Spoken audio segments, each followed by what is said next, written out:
kapasitas yang ada di kantor kita, yang ada di Taman Mini. Tidak ada batasannya. Ya. Jamnya pun juga kalau mau diteruskan juga tidak apa-apa. Kalau toh ikuti dengan free, monggo silakan. Terima kasih. Mohon maaf kalau ada khilaf. Wassalamualaikum warahmatullahi wabarakatuh. Waalaikumsalam warahmatullahi wabarakatuh. Terima kasih kepada Mbak Nuh, banyak hal yang sangat strategis penting karena di mana kita dengan adanya pandemi ini pertemuan fisik langsung melalui cyberspace, kemudian juga tiada kata berhenti untuk menimba ilmu dan mengembangkan kewakapan. Dan yang kata kunci amat penting lagi adalah wakaf identik dengan keabadian. Semoga wakaf ini semakin tumbuh dan menjadi sahabat dekat masyarakat Muslim Indonesia dan tentunya makna wakaf dalam membangun peradaban di dunia ini. Terima kasih sekali lagi Pak Nuh. Insya Allah mudah-mudahan apa yang beliau harapkan dan kita jalankan dan laksanakan. Baik, selanjutnya Bapak Ibu kita akan ikuti penyajian. Ini ada penyajian materi pengantar diskusi dari yang akan disampaikan oleh Bapak Sigit Anggreto ya dengan tema apa itu blockchain. Beliau kalau nanti disampaikan CV-nya tolong nanti Pak Ifai bisa menyampaikan. Yeah. Beliau adalah SR Decentralized Application dan Blockchain Platform dan juga sangat berpengalaman kelihatan ini beliau dalam membangun ekosistem blockchain tentunya. Oleh karena itu tidak berpanjang kata, kami persilakan kepada Pak Sigit Anggreto untuk memaparkan. Mending di atasnya. Silakan Pak. Ya, yang nggak bisa diambil terus. Di mute Pak Jihad, mohon di mute dulu nih. Mute. Pak Jihad di mute. Mohon di mute dulu suaranya. Sama hostnya. Silakan Pak Sigit. Kami kenalkan. Oke.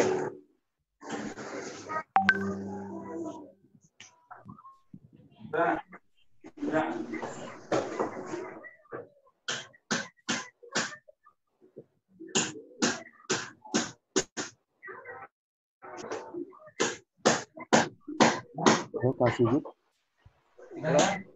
Udah mulai Pak? Sudah, moga Pak. Silakan Pak. Oke. Pak Sigit ya. Oke. Oke, sambil ini ada suaranya macam-macam. Oke. Assalamualaikum warahmatullahi wabarakatuh. Selamat pagi kepada Bapak Ibu semua. Semoga sehat selalu. Amin ya rabbal alamin. Sebelumnya perkenalkan, nama saya Sigit Anggreto. Saya kerja di PT Telkom di divisi Digital Service di unit Advanced Technology Business Research. Saya sebagai Senior Researcher Decentralized Application dan Blockchain Technology. Gitu. Sebelumnya saya ucapkan terima kasih juga. Yang saya hormati Pak Bapak Moderator, Pak Iwan. Yang saya hormati Pak Profesor Muhammad Nuh. Yang saya hormati Pak Profesor Aditya. Dan kepada yang saya hormati Bapak Ibu semua yang ikut hadir di rapat kali ini. Saya mulai presentasi ini. Mungkin saya share bahan presentasi saya dari PowerPoint share ya. Saya share dulu. Terlihat ya semuanya. Nah ini adalah materi saya mengenai teknologi blockchain. Jadi saya akan mencoba mempresentasikan teknologi blockchain dari sisi teknis Pak, dari sisi apa itu teknologi blockchain dari sisi teknis. Mungkin dari Bapak yang baru mengetahui blockchain nanti saya sampaikan juga secara pelan-pelan apa itu blockchain dari mulai awal dan bagaimana implementasinya di use case wakaf. Ini terlihat semua ya Pak ya? Halo? Ya, kelihatan Pak Sigit. Nah, kelihatan ya, jelas ya. Oke. Oke. Dalam kesempatan ini saya ingin memaparkan 6 hal Pak. Jadi saya perkenalan dulu siapa saya, terus apa itu teknologi blockchain dan bagaimana cara kerjanya, mengapa wakaf itu butuh blockchain, nanti saya akan sampaikan juga. Terus bagaimana posisi blockchain di digital industry, terus bagaimana peluang dan tantangan mengimplementasikan teknologi blockchain di use case wakaf, dan bagaimana progres dan timeline pembangunan aplikasi wakaf yang telah dilaksanakan di koridor kerjasama Telkom dan BWI. Nah, ini perkenalannya. Jadi saya sendiri adalah senior researcher DApp dan blockchain teknologi dan bertindak selaku project manager blockchain di unit ATR DDS, jadi di unit saya. Saya juga di tahun 2018 sudah membangun startup Amuba dengan nama Blocknity. Saya foundernya di sana. Nah, ini perjalanan saya riset teknologi blockchain itu dari mulai 2017, Pak, sudah lama sekali. Dan di 2018, Telkom sudah berhasil membangun 3 platform blockchain. Jadi platform berbasis Ethereum dan Stellar. Berbasis Ethereum ada 2 platform yang sudah kami bangun, Proof of Work dan Proof of Authority. Ada banyak use case, ada banyak aplikasi prototipe yang sudah Telkom buat, tetapi gagal diimplementasikan di market karena market belum siap. Seperti itu. Nah, sekarang lanjut ya Pak ya, ke apa itu blockchain dan bagaimana cara kerjanya. Nah, ini adalah struktur hierarki turunan dari teknologi database. Jadi blockchain sendiri merupakan suatu teknologi database. Gitu. Jadi kalau di zaman sekarang, data itu kan dicatat di satu tempat. Itu namanya centralized database, seperti sekarang. Jadi data di bank itu datanya pasti disimpan di bank sana, di tempat dicatat. Nah, beda dengan blockchain, data itu dicatat di banyak tempat. Jadi kenapa data di blockchain itu bisa kekal, sangat secure, karena kalau data dicatat di banyak tempat, kalau data di satu tempat itu misalkan ada orang rubah di satu tempat, kan berbeda dengan data yang di banyak tempat itu. Nah, karena berbeda, maka dengan teknologi blockchain akan disinkronisasi, akan dibubarkan, dan datanya akan disamakan semua. Jadi susah sekali orang itu merubah data di blockchain. Karena bayangkan seperti arisan data, arisan server, atau paguyuban server, Pak. Jadi data itu yang mencatat adalah bersama-sama, seperti itu. Nah, orang banyak menganggap bahwa blockchain itu adalah Bitcoin. Padahal di sini dilihat Bitcoin adalah blockchain, tetapi blockchain bukan Bitcoin. Jadi Bitcoin adalah use case pertama teknologi blockchain diciptakan oleh orang yang dinamakan Satoshi Nakamoto di tahun 2009. Yaitu peer-to-peer cashless transaction. Jadi uang-uangan ya Pak ya, kirim-kiriman uang. Itu adalah teknologi pertama use case di atas teknologi blockchain. Jadi inti utama teknologi blockchain adalah teknologi database. Apapun bisa disimpan di blockchain. Mau data wakaf, mau data infak, sodako, mau halal. Nah, itu bisa. Data pertanahan, itu bisa semua disimpan di blockchain. Jadi bukan hanya yang Bitcoin buat, gitu ya. Jadi blockchain bukan Bitcoin, tetapi Bitcoin adalah salah satu dari use case teknologi blockchain, gitu. Ya ini bisa dilihat ini ya, ini adalah perbandingan antara sistem tradisional, kita anggap teknologi yang sekarang itu teknologi sistem tradisional dengan teknologi blockchain. Jadi kalau sistem tradisional, misalkan ini ada suatu pelanggan itu belanja di suatu kafe, pelanggan itu mengirimkan uangnya ke kafe tersebut, dari mulai pelanggan sampai kafe tersebut mempercayakan seluruh transaksinya ke pihak ketiga. Pelanggan mempercayakan dipotong saldonya oleh bank. Kartu kredit, misalkan pelanggan itu membayar pakai kartu kredit, mempercayakan debitnya ke bank atau penerbit kartu. Jaringan kartunya mempercayakan ke Visa. Pas gesek di EDC-nya, ya, mesin point of sale mempercayakan ke penerbit kartunya, penerbit mesinnya. Begitupun petugas kasir kafenya mempercayakan ke bank. Itu adalah sistem tradisional. Jadi menggunakan pihak ketiga untuk memproses transaksi. Beda dengan blockchain. Jadi blockchain itu tidak mempercayakan kepada siapapun, pihak ketiga tidak mempercayakan kepada siapapun. Jadi blockchain sendiri mempunyai suatu sistem sendiri, yaitu bagaimana transaksi itu bisa terjadi dari mulai pelanggan sampai ke kafe, seluruh node sistem itu yang melakukan konsensus, blockchaining, dan kriptografi. Sehingga uang dari pelanggan itu akan terkirim ke kafe tersebut. Nanti saya jelaskan seperti apa itu konsensus, blockchaining, dan kriptografi. Ya.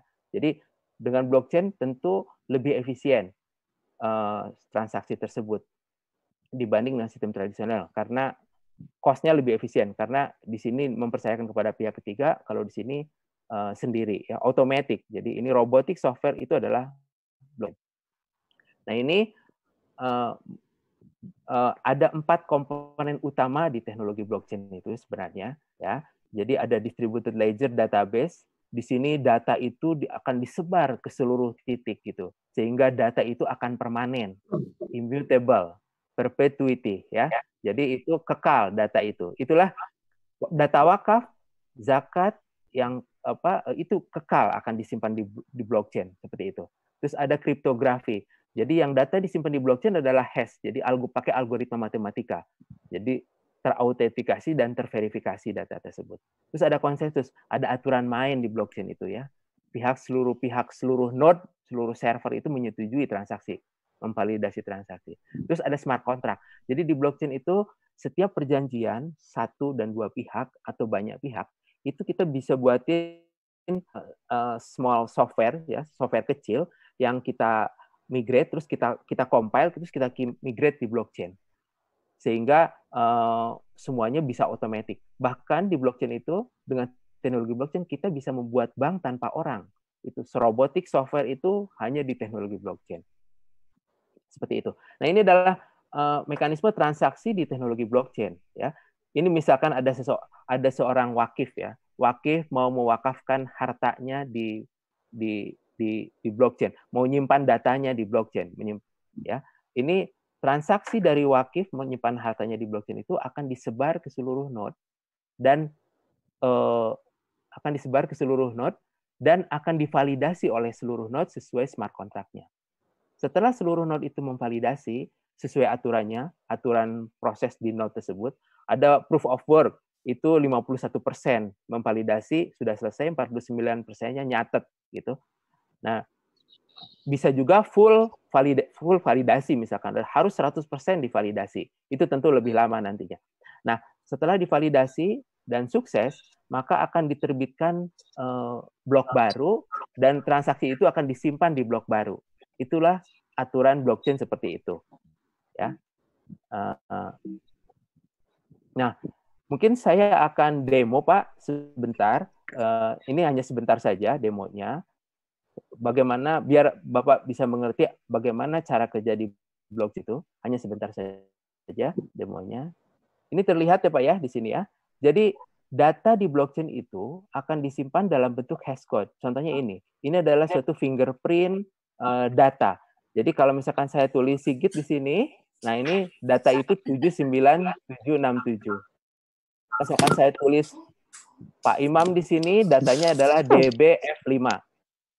Itu sangat unik. Jadi hash itu sangat unik. Hash itu yang disimpan di blok. Nah, ini adalah blok ya.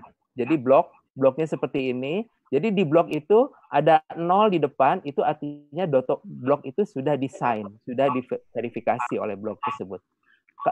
Ada nonce itu adalah bilangan yang menyimpan di mana data itu tervalidasi. Misalkan ini data Sigit Pak ya, data Sigit ini blok itu merah, berarti blok itu belum tervalidasi. Kalau kita main di sini, kita main sebentar, dia proses membuat blok baru, nah hijau, artinya data Sigit itu sudah tervalidasi di suatu blok. Nah, blockchain sendiri adalah seperti ini. Ini contoh. Ada banyak blok untuk nyimpen data di sini. Ini terlihat Pak, kenapa disebut blockchain, rantai chain. Nah, ini hash ini saling terkait. Jadi ini previous hash, ini terkait ke sini. Dari sini juga terkait ke sini. Ini ada hash. Jadi kalau misalkan orang itu mau merubah data di blockchain susah sekali. Misalkan di sini ini datanya bloknya sudah hijau ini ya. Ini saya kasih S, ini merah ya. Saya kasih S. Ini blok ini harus diverifikasi sampai blok-blok terdepan. Itu susahnya. Jadi blockchain itu susah sekali untuk dirubah. Karena kalau merubah satu data dirubah, data di depannya harus dirubah. Nah, ini udah hijau, ini juga harus dirubah. Itu seperti itu.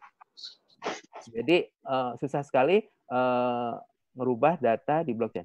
Ini nanti jadi hijau juga.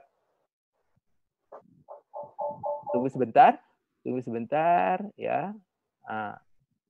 Nah, hijau juga. Nah, bagaimana sekarang peer-to-peer data dicatat di banyak tempat atau peer-to-peer sistem seperti apa? Nah, ini kita lihat.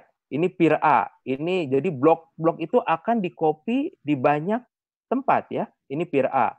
Ini peer B seperti ini ya. Ini peer C seperti ini ya. Nah, ini. Jadi kalau misalkan ada orang jahat gitu ya, misalkan ya, merubah data di sini. Ini terlihat hash-nya sama semua. Hash di belakangnya sama semua kan? E4 B9 sama semua kan? Misalkan ada orang jahat akan merubah data wakaf. Ini jadi merah bloknya ya. Terus dia coba mining ya, agar data wakafnya itu berubah gitu misalkan ya. Terus kita tunggu sebentar sampai bloknya itu termining warnanya hijau ya. Mantan menterinya nggak kelihatan, nggak ada fotonya. Kalau apa datanya? Halo, ini semua terlihat ya?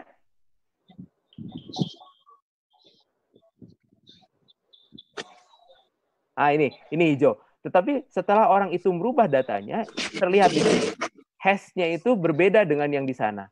Tuh, di sini E4B, di atas juga E4, dia sendiri yang beda. Maka oleh blockchain itu akan disinkronisasi, akan dibubarkan seperti itu, ya. Nah, di blockchain juga ada yang disebut token, Nah, ini token. Jadi di seluruh data-data fisik itu bisa digitalisasi di blockchain itu. Nah, seluruh data transaksi di blockchain itu akan semua dicatat di blockchain dan ada di hashing seperti itu. Ini contohnya. Kalau misalkan ada transaksi dari Madison ke Jackson ini kita rubah misalkan jadi 1, nah ini jadi merah.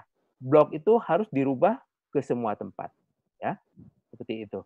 Dan ada juga di blockchain itu yang disebut Coinbase. Coinbase itu. Nah, ini Coinbase itu adalah token pertama dibuat pada saat chain blockchain itu dibuat. Ini disebut Genesis block di sini. Ini kebayang Pak ya, waktu Satoshi membuat Bitcoin, Satoshi Nakamoto melakukan ini. Jadi di Coinbase-nya dia kirim ke banyak orang sampai sekarang hidup Bitcoin itu ya. Gitu. Seperti itu. Itu mungkin share saya secara teknis ya, biar mengerti maksudnya. Nanti kita balik lagi ke Microsoft PowerPoint. Mudah-mudahan jadi mengerti Pak ya, mengapa data di blockchain itu kekal. Mengapa data di blockchain immutable, permanen, perpetual. Security-nya tinggi, tidak bisa dihack ya. Dan tidak perlu pihak ketiga ya, dan ada smart contract itu. Nah, sekarang balik ke wakaf Pak ya. Kenapa wakaf itu butuh blockchain? Nah, ini karena wakaf itu Pak, aset value-nya harus bernilai di wakaf itu. Data wakaf harus terjaga ke aspek yang detail. Jadi data wakaf juga harus permanen, ya, syarat wakaf. Data wakaf juga, kepemilikan data wakaf harus jelas, ya, harus jelas. Jadi dari wakif sampai ke nazirnya, yang mengelola harta wakafnya siapa itu harus tahu. Dan data wakaf harus kekal yang tadi saya sebutin. Dan bagaimana cara mengelola data tempat yang terpercaya. Dari sekali hanya teknologi blockchain lah yang bisa memenuhi, Pak, seperti itu. Nah, ini bagaimana blockchain itu mengelola data wakaf. Ini saya ambil dari Fintera, emang. Jadi dengan blockchain mengelola data wakaf, blockchain itu bisa melakukan pengelolaan data wakaf secara transparan atau bahkan bisa ditutup, Pak. Jadi terserah yang mengelola data wakaf tersebut. Seperti Bitcoin. Bitcoin itu Bapak bisa melihat transaksi di Bitcoin sampai sekarang. Siapa orang yang melakukan transaksi tahu, tetapi tidak hanya public key-nya yang nampil di sana. Juga transaksi bisa traceability, bisa kita telusur, kita bisa telusur. Jadi kalau misalkan data wakaf itu larinya kemana, itu dengan blockchain mudah sekali ditelusur. Ya, seperti itu. Juga bisa wakaf produktif kita bisa lakukan. Kita bisa injek harta wakaf yang sudah tersimpan di blockchain dengan wakaf baru atau infak baru dengan cepat tanpa melakukan dengan pihak ketiga, tanpa pihak ketiga. Bisa real time.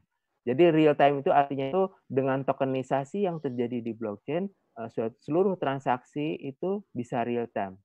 Seperti itu. Dan ini efeknya adalah ke aspek pertanahan. Tentu karena di harta wakaf yang tersimpan, wakaf tanah, wakaf bangunan bisa transparan.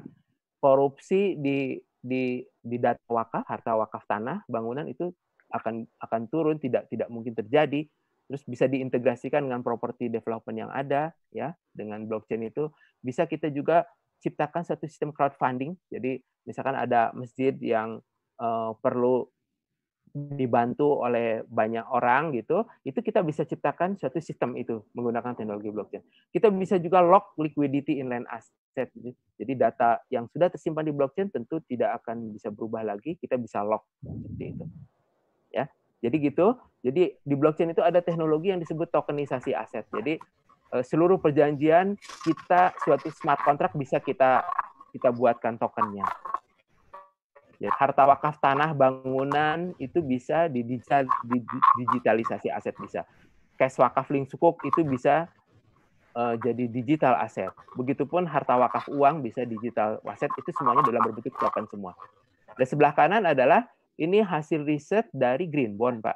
Jadi blockchain itu katanya bisa 10 kali lebih efisien cost dengan menggunakan teknologi blockchain. Ini contohnya seperti itu. Seperti itu. Nah, sekarang adalah lanjut, Pak, ke blockchain. Bagaimana posisi blockchain di digital industry, Pak? Seperti ini, Pak. Jadi blockchain sendiri merupakan suatu infrastruktur, ya. Jadi ini bukan infrastruktur database. Jadi database yang dicatat di banyak tempat. Jadi ini horizontal teknologi yang bisa mendukung vertikal teknologi yang zaman sekarang. Jadi ada teknologi IoT itu bisa dikoneksikan dengan blockchain, Internet of Things, teknologi robotik, teknologi 3D printing, augmented reality, cloud computing dan lain-lain itu kita bisa konekkan dengan teknologi blockchain. Jadi pencatatannya menggunakan teknologi blockchain. Data dicatat di banyak tempat, itu kekuatannya.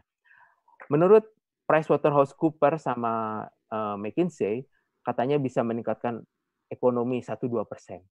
PDB bisa naik 10% di 2025. Bisa meningkatkan productivity dan efisiensi 18% di 5 tahun yang akan datang. Itu kata McKinsey dan PricewaterhouseCoopers. Nah, kita lanjut, Pak, ya. Ini mungkin saya lebih teknis, nggak apa-apa ya. Blockchain sendiri nggak bisa berdiri sendiri, teknologi blockchain itu. Harus ada teknologi yang ngikutinya. Ini contohnya adalah teknologi IoT, cocok banget dikoneksikan dengan teknologi blockchain. Teknologi blockchain adalah suatu infrastruktur. Teknologi itu contohnya adalah QR reader, Pak. QR reader, jadi barcode reader itu. Jadi kalau misalkan ada data, nggak mungkin kan kalau dengan teknologi blockchain, kita mendelivery suatu teknologi blockchain, tapi datanya diketik. Nah, itu yang susah gitu kan. Harusnya digabungkan dengan teknologi IoT. Jadi data itu bisa ditembak saja, datanya udah masuk. Jadi QR code, datanya udah masuk, terus ditampilkan data tersebut di DApp namanya, Decentralized Application. Jadi aplikasi di blockchain itu tidak membutuhkan web base, tidak membutuhkan database server. Dia di-compile, terus di-migrate ke node. Jadi aplikasinya juga bisa hidup terus, gitu kan, bisa kekal. Jadi bagaimana cara memberhentikan aplikasi itu? Ya tinggal aja, jangan diakses. Kita buat aplikasi baru, kita compile, kita migrate. Itu disebut Decentralized Application. Gitu. Nah, ini untuk opportunity dan challenge-nya, ini peluang dan tantangannya khususnya untuk penerapan wakaf di Indonesia tentu banyak sekali. Dengan realisasinya yang sangat kecil, tentu banyak opportunity yang didapat.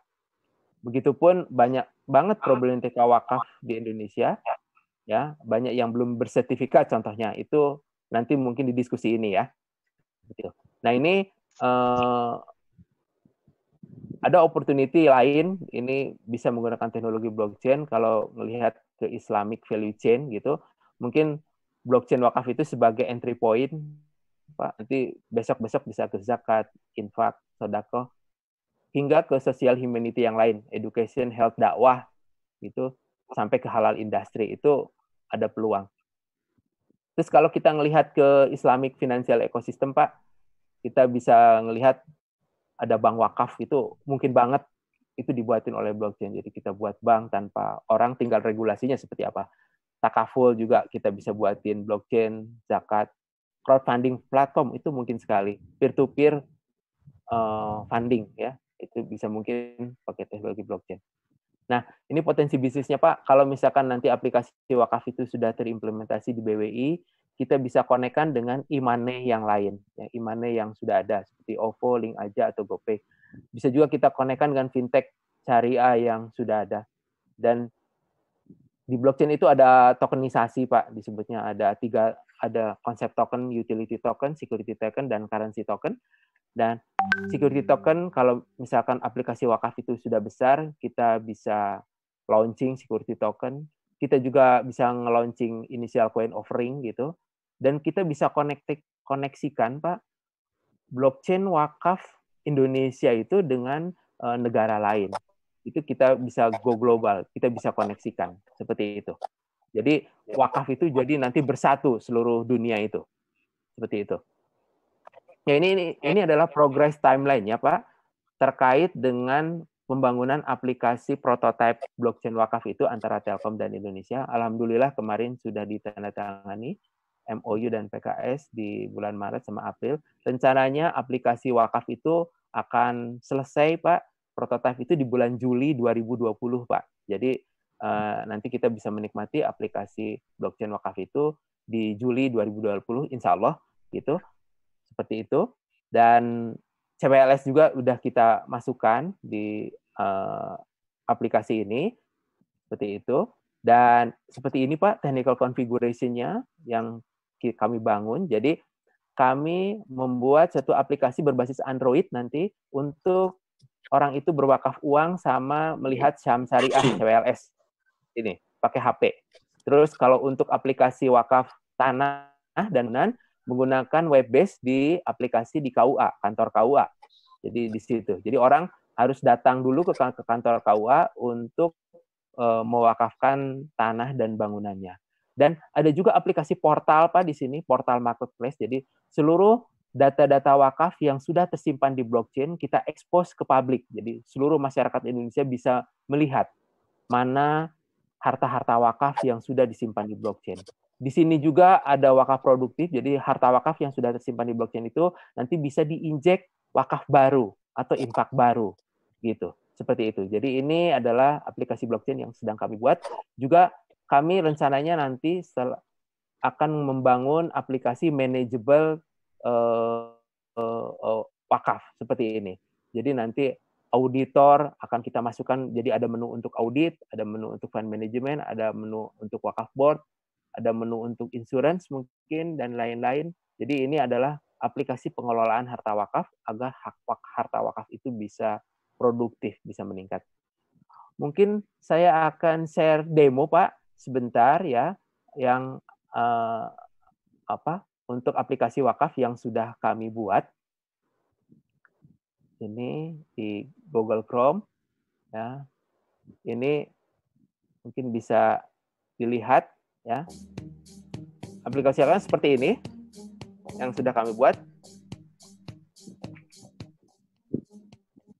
Nah, ini adalah aplikasi untuk wakaf uang dan CWLS berbasis Android.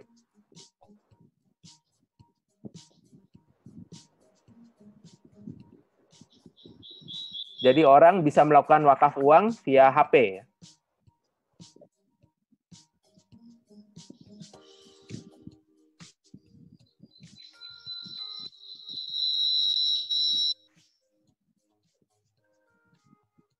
Ini ke LKSPWU-nya bisa dipilih juga.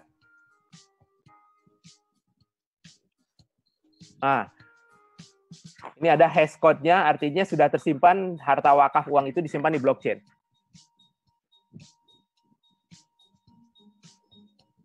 Ini kita bisa melihat juga saham CWLS Syariah.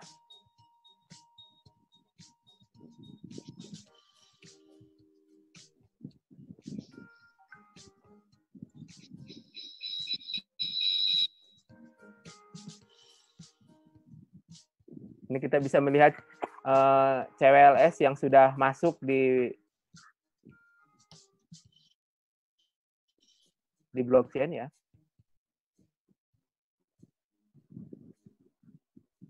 Nah, itu tadi aplikasi Android.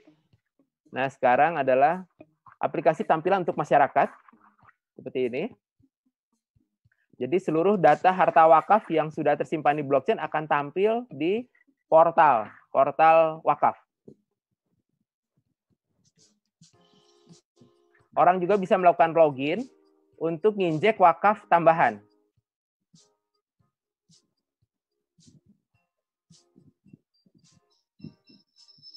Ini ada tulisan wakaf.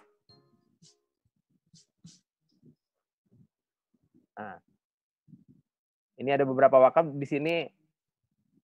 Bisa kita injek wakaf baru atau infak baru.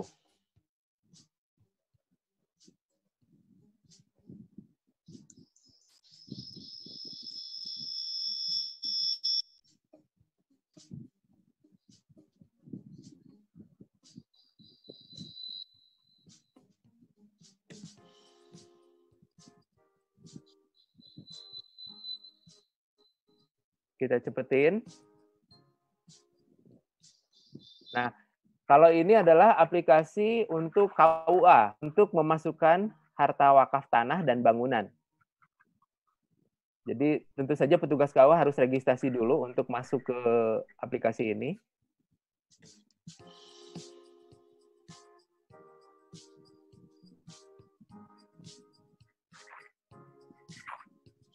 Nah, ini kalau wakaf tanah masuk, dimasukin data-datanya.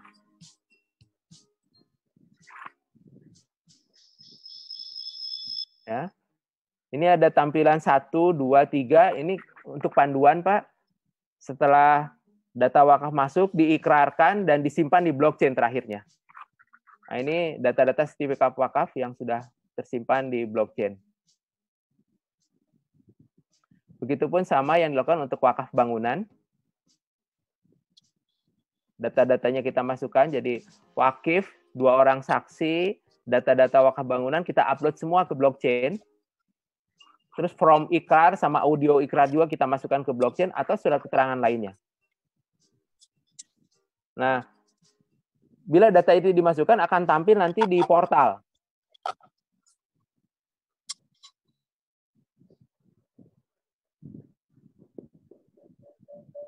Nah, mungkin itu kita kembali lagi ke PowerPoint, Pak. Kita kembali lagi ke PowerPoint. Jadi itu semua itu tampilan utama dari aplikasi yang kita buat oleh Telkom. Nah, ini adalah ini slide saya terakhir nih, ada 2 lagi nih. Ini roadmap project blockchain wakaf, Pak, yang rencananya akan kita lakukan. Jadi rencananya di April, Maret sampai Juni ini kita selesaikan aplikasi prototipe itu, Pak. Jadi Juli 2020 prototipe itu selesai dan diharapkan nanti masyarakat akan mencoba, terus akan kita dicoba dan akan kita perbaiki sehingga nanti di tahun 2021 akan kita lakukan live production gitu. Jadi artinya aplikasi blockchain wakaf itu sudah live jalan di Indonesia. Tentu nanti akan migrasi ke konsorsium blockchain, Pak. Jadi ini nanti blockchain-nya itu kepemilikannya adalah kepemilikan bersama. Jadi data dicatat di banyak tempat, bukan hanya di Telkom, tetapi di BWI juga, di masjid-masjid, di manapun, di ekosistem wakaf. Data akan disimpan. Itu disebut konsorsium blockchain. Dan kita akan melakukan juga soft fork di situ. Terus di tahun depan diharapkan bukan hanya wakaf, nanti kita tambah fitur baru misalkan seperti infak, zakat, halal, dan peer-to-peer lending. Dan kita juga bisa mengeluarkan security token di situ yang bernilai, ya. Itu yang bernilai security token. Nah, setelah security token mungkin nanti akan kita luncurkan currency token. Ini nanti terserah BWI karena aplikasi ini adalah kepemilikannya adalah BWI dan untuk go global. Go global ini artinya blockchain wakaf Indonesia terkoneksi dengan wakaf chain di negara lain. Seperti itu. Ya, mungkin itu yang bisa saya sampaikan. Mohon maaf ini kalau lebih teknis, tapi mudah-mudahan bisa mengerti.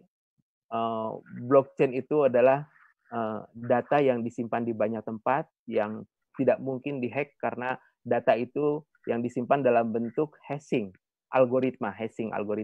Tetapi data itu nanti bisa dibaca, yaitu dengan decrypt. Itu aplikasi front end kita mendecrypt data tersebut sehingga bisa dibaca oleh masyarakat. Dan data tersebut nggak mungkin dirubah, kekal, ya. Seperti itu, Pak. Mungkin itu, Pak, yang bisa saya sampaikan. Lebih dan kurangnya mohon maaf, Pak. Kami menunggu pertanyaan selanjutnya. Kami serahkan ke moderator. Assalamualaikum warahmatullahi wabarakatuh. Terima kasih. Warahmatullahi wabarakatuh. Waalaikumsalam warahmatullahi wabarakatuh. Mudah-mudahan nggak bingung ya, Pak, ya. Insya Allah Pak, dikit-dikit ini lumayan kelihatan wajahnya Pak, mana yang bingung, mana yang tidak. Tapi hampir semuanya kelihatan bingung Pak. Karena kita tapi dengan adanya tadi implementasi yang sudah disampaikan, kebingungan itu paling tidak sudah mulai sedikit berkurang. Karena ini makhluk baru yang juga kita dapatkan. Baik, terima kasih Pak Sigit atas pemaparan yang sangat menarik sekali. Dan saya juga semakin yakin bahwa semua yang ada di sini berharap kita bisa implementasikan segera. Ada beberapa headline yang saya catat di sini. Satu, bahwa teknologi blockchain adalah teknologi database yang dapat diimplementasikan dalam bentuk banyak aktivitas, ya, usaha maupun bisnis, ya. Kemudian juga dengan teknologi blockchain akan lebih efisien karena tersebar menggunakan robotic software individual. Jadi tidak menggunakan pihak ketiga. Kemudian juga data yang dimasukkan kekal, ini yang menarik Pak, karena tidak bisa diubah dan banyak pengamannya. Ini cocok nih untuk wakaf yang abadi. Kemudian juga ada transaksi yang transparan, dapat ditelusuri dan real time, dapat dikonek dengan teknologi yang lain, ya, seperti GoPay, UPO dan lainnya. Nah, yang menarik lagi bahwa teknologi wakaf blockchain ini dapat digunakan oleh seluruh stakeholder wakaf, nazir, wakif, Kementerian Agama, BPI, BPN, masjid, bahkan masyarakat lainnya. Bahkan ya di sini tadi disampaikan juga bahwa teknologi dapat dikonek dengan wakaf di negara lain. Wah, ini luar biasa. Sangat integrated. Baik, kita akan tahan dulu Pak Sigit. Nanti kami akan buka open tanya jawab setelah sesi berikutnya. Dan memang banyak sekali pertanyaan saya yakin dari Bapak dan Ibu yang hadir hari ini. Karena dengan banyaknya potensi wakaf dan nazir yang tersebar, kemudian juga masjid tradisional. Nah, apakah wakaf dengan teknologi blockchain ini bisa dilaksanakan? Saya kira ini menarik. Nanti kita coba mendengarkan bagaimana pemaparan dari pemateri kedua, yaitu peluang dan tantangan penggunaan blockchain, ya, dalam perwakafan nasional. Nah, untuk kali ini akan disampaikan oleh Bapak Raditya Sukmana. Beliau adalah guru besar dan dosen Universitas Airlangga, Dewan Syariah Bank Pembiayaan Syariah Mitra Mandiri Sukses. Oleh karena itu, tanpa berpanjang kalam, kami persilakan Pak Radit untuk beliau sahabat saya nih, Pak Radit, silakan Pak untuk memaparkan. Baik, terima kasih Pak Iwan. Pak Iwan dengar suara saya ya? Jelas. Jelas ya, alhamdulillah. Baik, Assalamualaikum warahmatullahi wabarakatuh. Waalaikumsalam warahmatullahi wabarakatuh. Waalaikumsalam warahmatullahi wabarakatuh. Asyhadu an la ilaha illallah wa asyhadu anna Muhammadan rasulullah nabiyya ba'da. Teman-teman, marilah kita panjatkan syukur kita pada Allah. Alhamdulillah kita bisa silaturahim. Yang kedua, salawat serta salam mari kita tujukan pada Nabi besar Muhammad SAW. Saya ucapkan terima kasih pada Prof. Nuh sebagai Ketua BWI yang telah mengundang saya untuk bisa sharing dengan penggiat-penggiat wakaf di seluruh Indonesia. Dan juga terima kasih pada moderator Pak Iwan dan Pak Nur Gaib dan presenter sebelumnya Pak Sigit yang telah secara teknik memaparkan bagaimana proses blockchain. Ada beberapa hal, ini saya ingin share screen dulu ya. Share screen, ada beberapa hal yang mungkin nanti akan terlihat overlap, tetapi saya akan coba untuk men-skip beberapa yang sama, dan saya akan coba diskusikan dengan bahasa lain supaya kita bisa saling memahami. Mudah-mudahan slide saya ini bisa dilihat oleh Bapak Ibu ya. Oke. Jelas, Pak. Jelas. Ya, jelas. Makasih. Ya, saya akan coba. Baik. Jadi tadi saya ingat dengan pembukaan oleh Prof. Nuh tadi bahwa kita sudah masa untuk mempelajari juga yang sifatnya cyberspace. Ya, cyberspace ini semacam landscape baru untuk pengembangan WAKF kita, karena kita tidak bisa lagi mengandalkan dari yang tradisional. Ya, dengan adanya aplikasi-aplikasi sekarang ini seperti Gojek dan lain sebagainya, itu intinya adalah mempertemukan.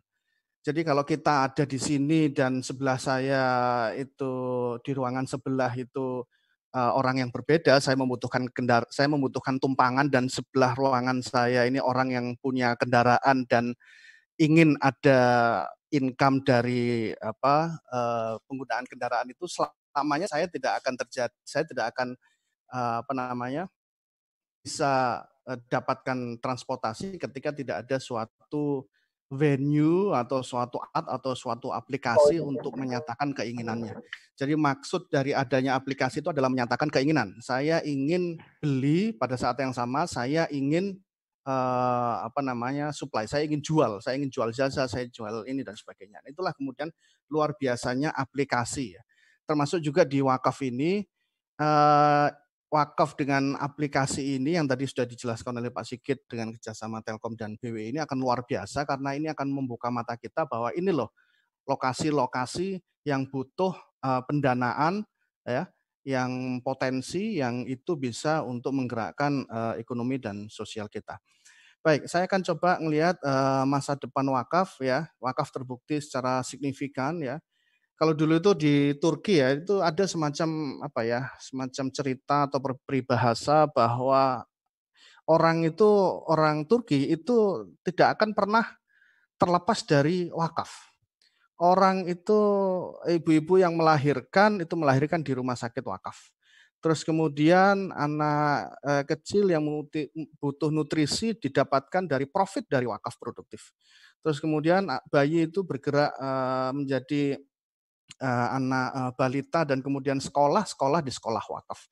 Terus kemudian setelah sampai lulus, bahkan sampai mungkin perguruan tinggi dia bergerak atau dia bekerja di suatu perusahaan, yang perusahaan itu sahamnya saham wakaf. Terus kemudian dia menikah dengan mahar, yang mahar itu diambil dari profit dari wakaf produktif.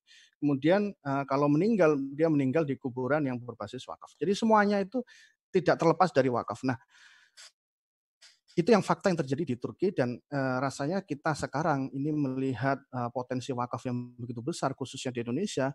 Kita sekarang ini yang ada di WA Group dan ada di sini ini, saya yakin akan mengembalikan itu semua kepada masa jaya-jayanya wakaf, sehingga ketika wakaf itu berjaya, maka pemerintah akan sangat terbantukan dengan adanya wakaf ini.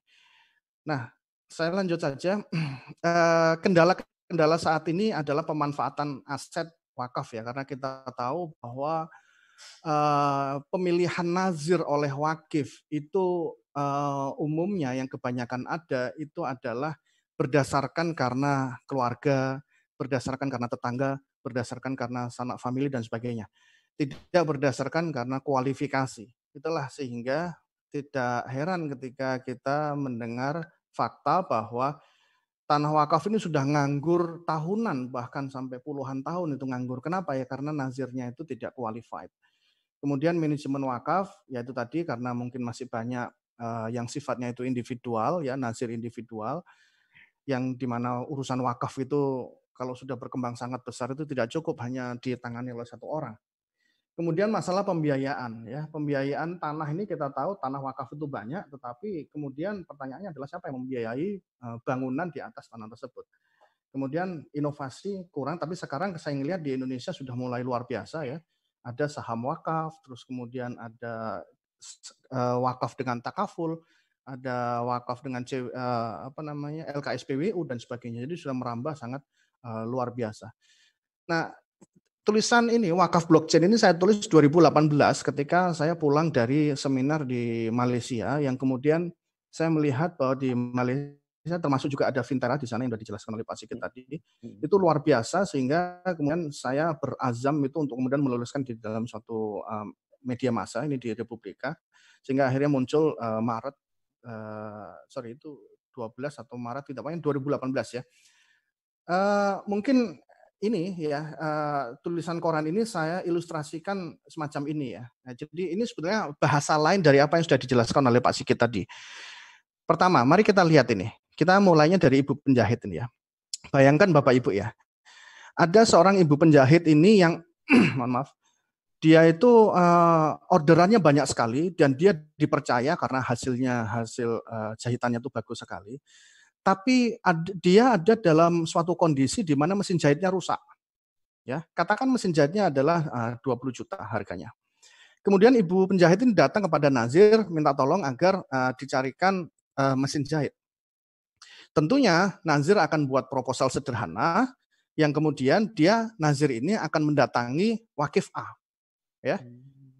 Mendatangi Wakif A intinya adalah meyakinkan, mengconvince Wakif A bahwa ada ibu penjahit yang sedang membutuhkan penjahit yang sedang rusak itu. Oke lah, katakan Wakif A itu setuju untuk membiayai semuanya 20 juta.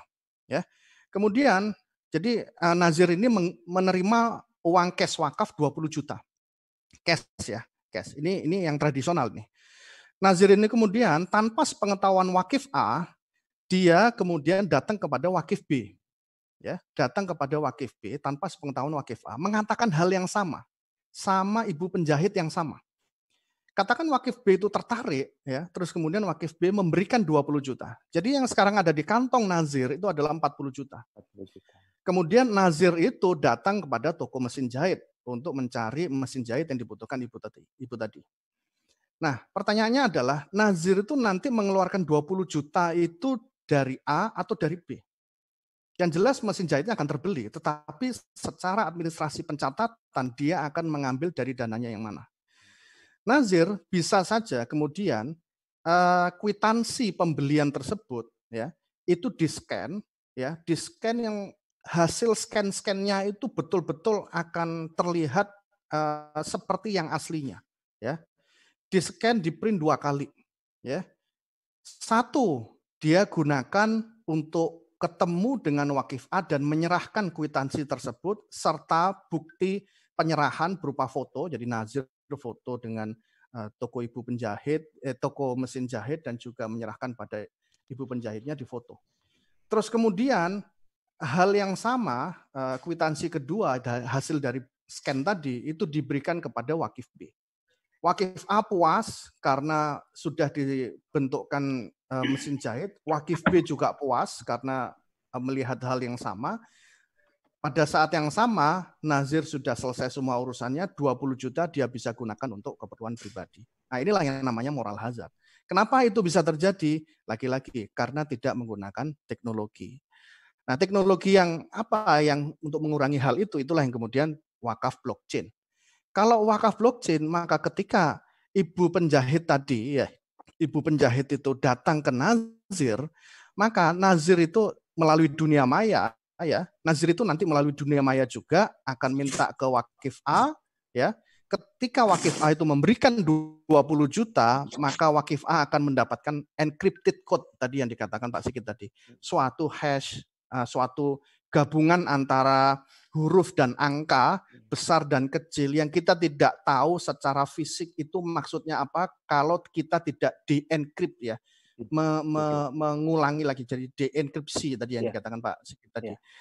Nah, ini ya, ketika enkripsi ini, maka keuntungan dari Wakif A itu adalah Wakif A itu bisa menelusuri uangnya yang 20 juta itu nanti akan sampai kepada toko mesin jahit atau tidak. Jangan-jangan sampai pada toko mesin fotokopi nanti. Nah, kalau sampai pada mesin fotokopi misalnya itu terjadi, maka Waqif A itu bisa akan memblacklist Nazir A dan dia akan bisa mengumumkan pada sosial media, maka nama Nazir A ini akan hancur. Atau bahkan itu mungkin tidak mungkin dilakukan karena ini sudah blockchain kan. Apa namanya? Tidak mungkin ada penipuan dan lain sebagainya. Encrypted code itu isinya apa? Nanti udah dikatakan Pak Sigit, ada jumlah dana, ada waktu, ada donatur, hanya saja harus di-encrypt baru kemudian kita tahu isinya. Kemudian dengan adanya wakaf blockchain ini maka akan fraud itu akan tidak akan terjadi, ya. Ini transparansi, ya. Kemudian matriks sosial yang saya ambil juga sama dengan Pak Sigit tadi dari Fintera. Kebetulan saya waktu di Malaysia juga sempat ngobrol-ngobrol sama ketua CEO-nya Fintera itu Hamid Rashid itu untuk ngobrol-ngobrol lah. Terus ada audit juga.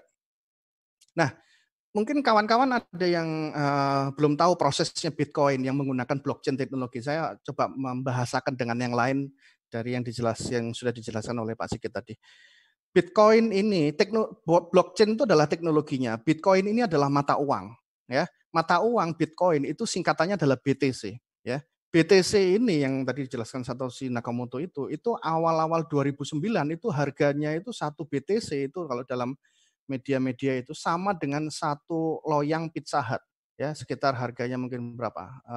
150.000 dan sebagainya itu. Sekarang barusan aja berapa menit saya cek, harga 1 BTC itu sama dengan 107 juta. Akhir 2017 itu bahkan 200 juta rupiah per 1 BTC. Nah, makanya kita bisa ngelihat fluktuasinya itu. Nah, coba mari kita lihat bagaimana sih sebetulnya transaksi Bitcoin yang di dalamnya itu ada teknologi blockchain.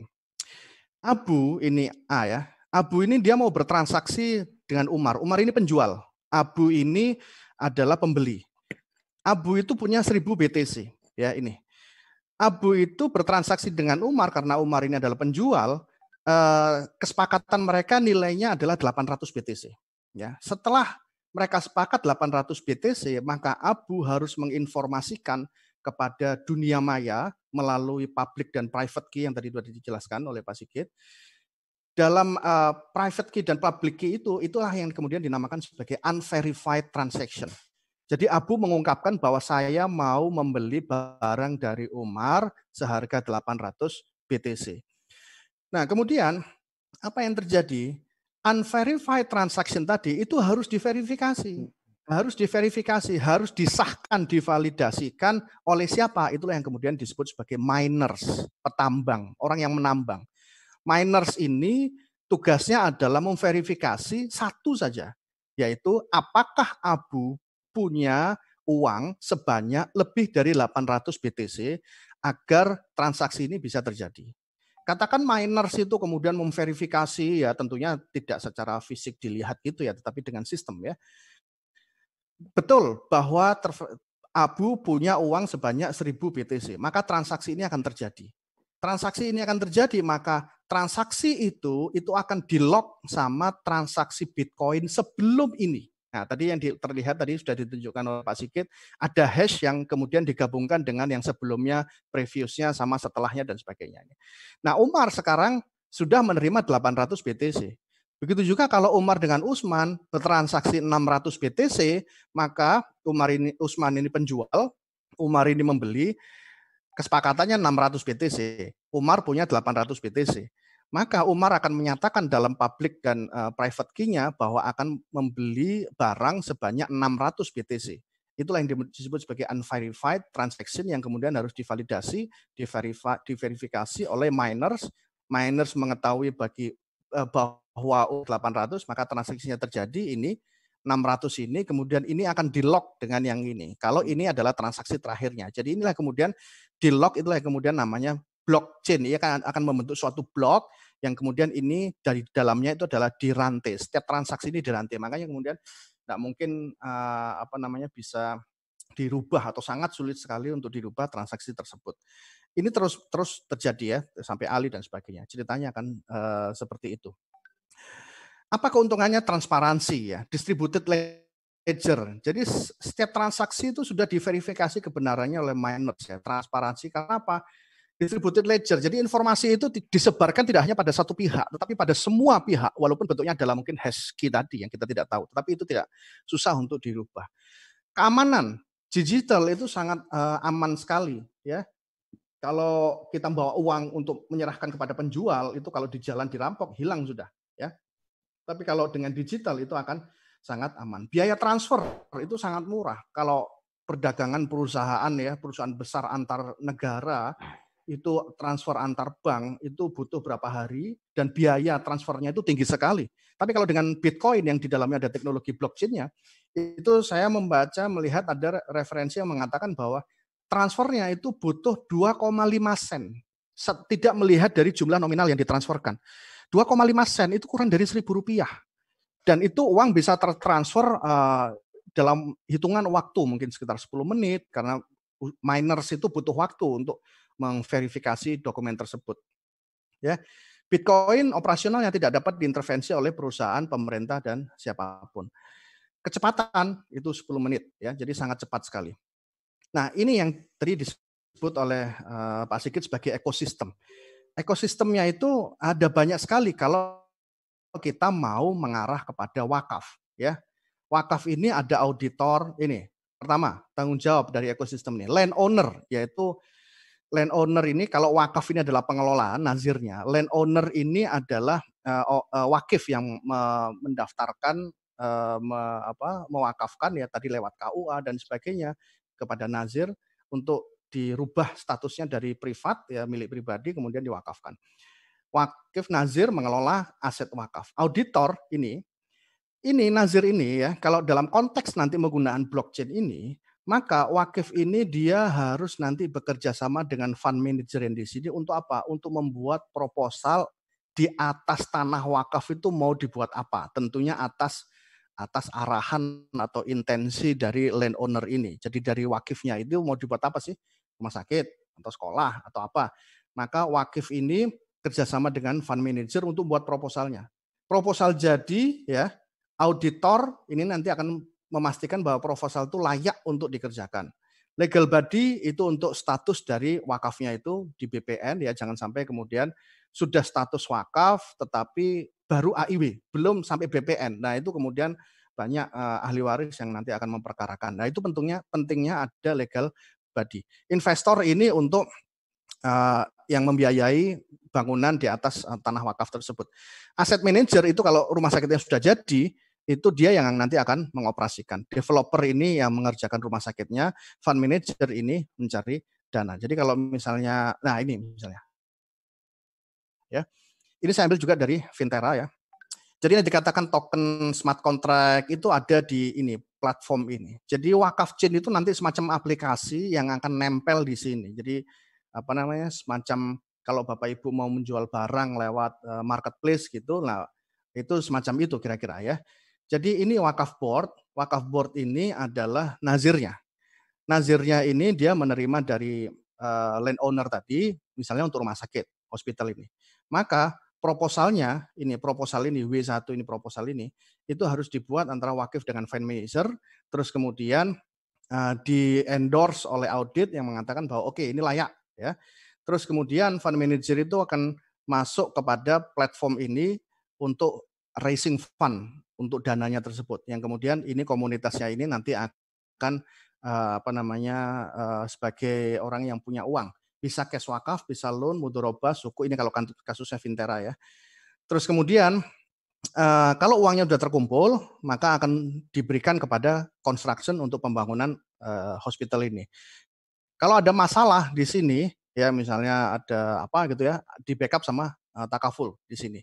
Kemudian kalau hospitalnya jadi, operasionalnya itu dikelola oleh asset management yang kemudian nanti revenue-nya akan balik lagi wakaf board nanti untuk makuf alai. Nah, kira-kira seperti ini. Jadi nanti ada W1 kalau di atas ini ini W1 terus kemudian nanti ada tempat lain ada W2, ada 3 dan sebagainya seperti tadi yang dicontohkan di video tadi ada beberapa tempat lokasi wakafnya ya. Bisa juga investornya nanti dihadapkan pada yang ini. Kalau mau yang sifatnya kecil-kecil dan untuk yang tidak memerlukan maksudnya bebas ya. Jadi saya nggak mau berwakaf 100 ringgit itu bebas mau digunakan untuk apa. Nah itu menguntungkan sebetulnya ya. Ya itu menguntungkan karena bisa digunakan untuk jenis wakaf apapun. Ini contohnya ya. Nah kemudian hal yang lain yang ingin, nah ini usulan proyek real ini mungkin saya ingin diskusi sama kawan-kawan yang ada di sini ya. Ini saya tulis wakaf untuk pesantren di salah satu koran di Republika itu karena sebelumnya itu saya mendatangi salah satu pesantren ya. Kemudian saya melihat di situ santrinya banyak sekali ya. Dan kemudian pada saat itu saya lihat memang sedang makan siang karena jam makan siang. Tetapi yang saya lihat secara fisik ya, mereka itu yang penting nasinya banyak. Padahal mereka santri-santri itu kan harusnya proteinnya banyak karena mereka adalah calon ustadz, calon orang yang akan berdakwah. Maka dia harus punya pemikiran yang sangat luar biasa dan itu harus diasupi dari protein, bukan karbohidrat. Kalau karbohidrat kan untuk energi. Tapi proteinnya yang harus juga diimbangkan. Nah, masalahnya adalah protein itu yang diambil dari daging. Daging itu mahal, ya. Daging itu mahal. Sehingga wajar apabila kemudian santri yang penting kenyang, ya. Yang penting kenyang. Kita lihat harga daging sapi sekarang mungkin sudah sekitar 100-an ribu lebih dalam 1 kilonya ya. Kenapa seperti itu? Ya karena memang suplainya kurang. Sapi itu paling banyak ya, produksi sapi itu paling banyak di sekitar NTB, NTT. Coba bayangkan kalau mereka harus ekspor antar pulau. Berapa biaya transportasinya dan lain sebagainya. Ya, itu yang harus kita pikirkan. Nah kemudian akhirnya saya menulis ini. Ya, saya menulis ini itu adalah dengan mekanisme seperti ini. Mari kita coba cari tanah wakaf kosong. Ini dengan teknologi blockchain ya, dengan teknologi blockchain. Tanah wakaf kosong ini ya bisa dari pesantren-pesantren. Saya yakin pesantren itu dari santri maupun orang tua santri itu banyak yang mengalokasikan untuk tanah wakaf kosong yang kemudian belum tahu ini mau dibuat apa. Mari kita cari lahan-lahan wakaf kosong yang cocok untuk sapi, pembibitan sapi. Makanya saya tulis di sini lahan wakaf pusat pembibitan sapi. Kemudian itu baru tanahnya, sehingga proyek untuk pembibitan sapinya, untuk tanahnya kita nggak perlu beli. Ya, kita sudah hemat dari sisi tanahnya. Di sini saya tulis ada CSR perusahaan. Untuk apa? CSR perusahaannya itu adalah untuk anakan sapinya sama pakannya. Ini porsi besarnya adalah yang itu. CSR tapi jenis CSR perusahaan yang bagaimana? Perusahaan yang raw materialnya itu adalah daging sapi. Ini nanti bisa dikembangkan menjadi daging ayam, daging kambing dan sebagainya ya. Cuman saya contohkan sapi dulu nih. CSR perusahaan ini yang raw materialnya itu adalah daging sapi. Apa contohnya? Sosis, abon mungkin, nugget mungkin, ya nugget yang sapi ya maksud saya kalau memang ada ya. Nah, yang semacam itu. Karena nantinya harus ada manfaat dari ternak sapinya itu untuk kemudian dagingnya dijualkan kepada CSR tersebut. Kemudian universitas. Di sini universitas yang mempunyai fakultas kedokteran hewan dan fakultas peternakan. Kenapa? Kita harus memastikan bahwa sapi itu sehat. Ya, kita tidak ingin sapi gila kemudian dagingnya kita makan. Kalau misalnya proyek ini meng-hire dokter, boleh saja, tapi kan ada biaya. Kenapa kita nggak kerja kesamakan dengan universitas yang ada fakultas kedokteran hewan atau fakultas pertanian? Itu akan menjadi lab-nya. Itu menjadi lab-nya sehingga yang akan setiap hari untuk ngecek kesehatan sapi itu kan bisa dilakukan oleh mahasiswa dengan supervisi oleh dosennya. Sehingga kalau mahasiswa itu akan menjadi tugas dari mahasiswa sehingga biayanya akan jauh lebih murah. Ya, sehingga dari sisi tanahnya sudah tidak bayar karena itu wakaf. Kemudian perusahaannya mengeluarkan CSR untuk anakannya dan pakannya yang nantinya kalau sudah waktunya masa potong sapi itu nanti akan dijual ke jual ke perusahaannya. Universitas untuk memastikan bahwa itu ada kesehatannya itu dijamin oleh universitas yang punya fakultas kedokteran hewan. Kemudian masjid-masjid di sini, kenapa saya munculkan masjid di sini ya? Bapak Ibu coba kalau ke masjid ya, lihat papan tulis yang ada di sana berapa saldonya. Kadang-kadang itu hari pertama Bapak Ibu lihat saldonya 3 juta, terus kemudian minggu depan setelah Jumatan saldonya beranjak naik. Bapak Ibu mungkin tidak melihat saldonya turun. Tapi pertanyaannya adalah uang itu dikemanakan? Masa hari demi hari, bulan demi bulan itu waktunya tuh di situ terus uangnya ya. Tidak kemudian digunakan untuk investasi. Nah, ini adalah salah satu contoh investasi yang real. Kenapa? Demand-nya ada. Demand-nya ada, yaitu Idul Adha. Ya, Idul Adha nanti kalau dipaskan dengan masa potongnya, itu bisa kemudian dijual kepada masjid-masjid, ya. Kemudian masjid bisa menjualnya lagi untuk khalayak, tetangga-tetangga sekitar masjid di situ.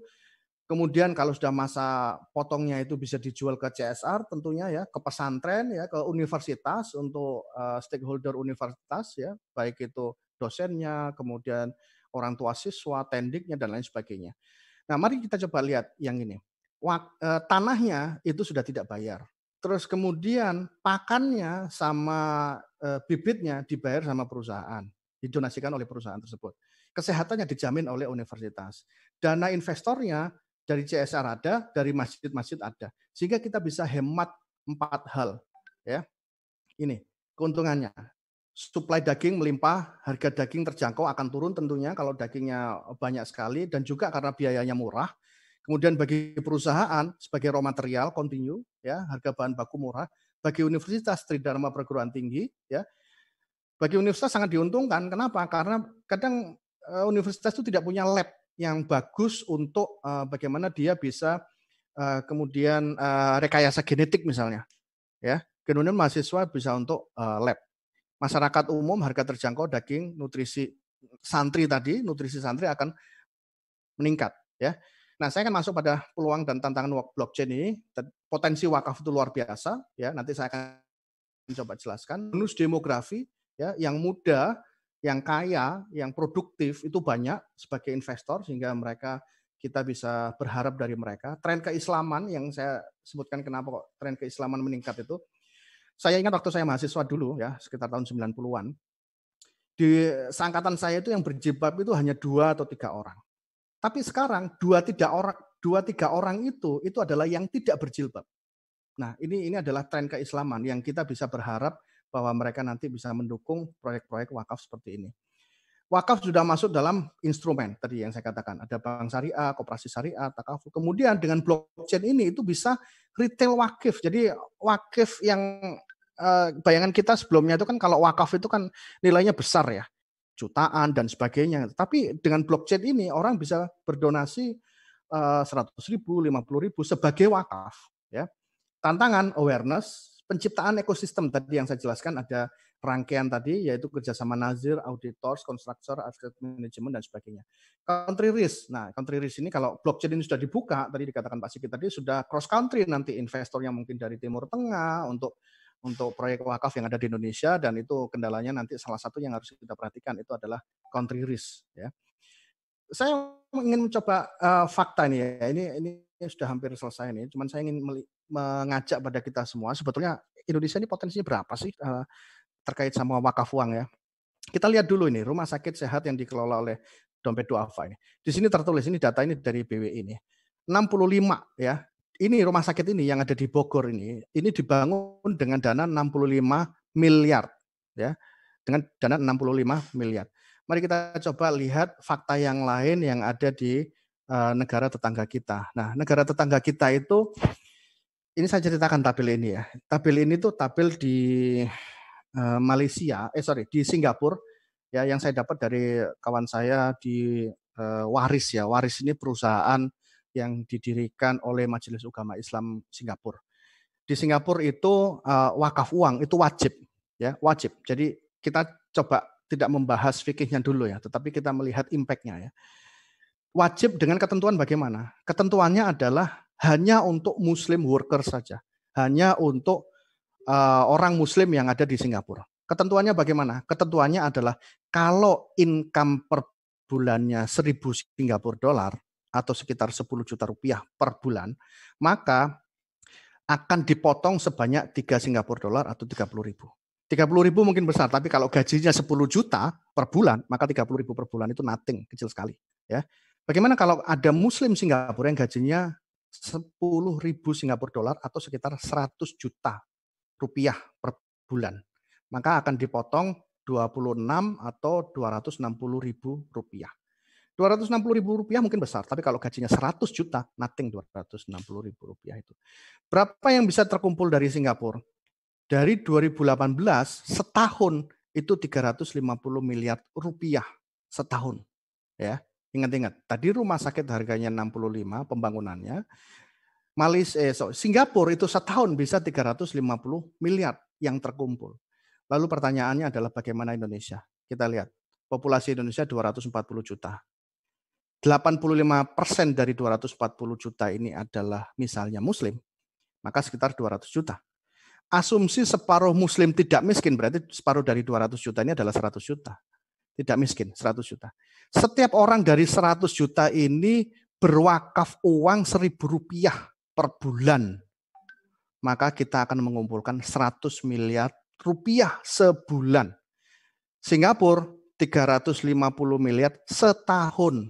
Indonesia itu 100 miliar rupiah sebulan. Rumah sakit harganya 65 miliar. Berarti setiap bulan kita bisa mendirikan rumah sakit. Demikian apa yang bisa saya sampaikan. Terima kasih. Assalamualaikum warahmatullahi wabarakatuh. Terima kasih. Saya kembalikan ke Pak Iwan. Waalaikumsalam warahmatullahi wabarakatuh. Waalaikumsalam warahmatullahi wabarakatuh. Ya, terima kasih Pak Radit. Semakin menarik Bapak Ibu, dan semakin kita memahami bagaimana pentingnya teknologi blockchain ini untuk diimplementasikan di dalam ekosistem wakaf. Dan ada beberapa headline yang saya catat di sini. Pertama,